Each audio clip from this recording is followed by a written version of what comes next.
When it comes to endless love, we cannot narrow down women in society.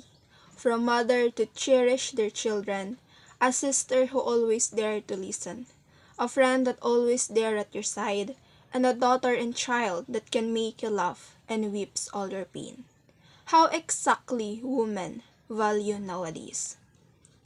Every day, we always encounter different women, different stories and experiences brought by themselves. It is painful to see those women being abused, judged, and discriminated against by those people who do not nothing but judge them. It is also painful to think that women sacrifice in our abusive society. We are risking our lives, but they still underestimate our strength and beat us. They make us their punching bags, take advantages of us, and worst of all, they are not just hurting them but also killing them without conscience. As a youth, it is painful and difficult to think that many women are discriminated against and disappear just because of the society we have. It is also alarming for my fellow youth, young girls and women who are degraded, discriminated against, and killed. We are aiming for justice for every victim of abuse, harassment, and killing.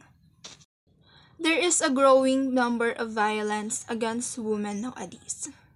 More than that, it is mostly seen in places where people are vulnerable and where people, especially the women and their children, are supposed to be protected and not aggravated. There is a growing number of violence against women nowadays. More than that, it is mostly seen in places where people are vulnerable and where people, especially women and their children, are supposed to be protected and not aggravated. Giving a focus to women, including their children, especially those indigenous people who are undermined by those with power and uniform, this gives us a glimpse of the sad reality, which people keep on disregarding. The indigenous people represent a minority less heard. The weighing scale of our society does not balance between the indigenous people bound with cultures and those in urban places who are ill-cultured. It is disappointing to know that we're supposed to be protectors are now protecting themselves from being what they have done. It is unjustifiable for them to take advantage of the mandatories and much more than the minors. Those human beings that has been shattered. One cannot bring back something that is lost, and worse, one may not be able to recover from it. Different realizations hit me during analyzing the situation.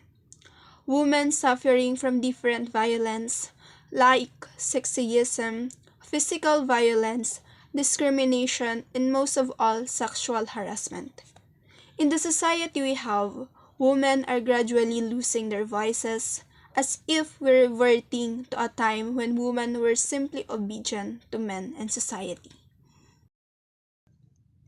As a woman, we need to do a lot more to put an end to those heinous crimes and the impunity that allows them to persist. The surroundings violence against women and children has been shattered. Every case of a woman abuse is a case too many. To those who experience and are experiencing different forms of violence, I am praying that you will get through it. Please do not afraid to speak and raise awareness. Please do not be shy to seek for help. Please remain strong. I hope you will find the courage to walk away and break the chain of abuse. We should stand with one another.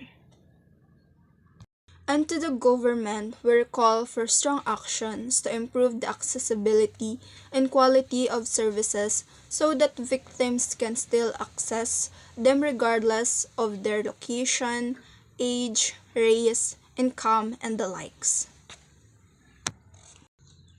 I hope post-rape case emergency response, immediate and effective police responses, psychological support and counseling, legal advice and protection orders, social assistance will be more efficient. As well as our courts and justice systems, we need more women in the front line because we believe that will strengthen justice for women and children.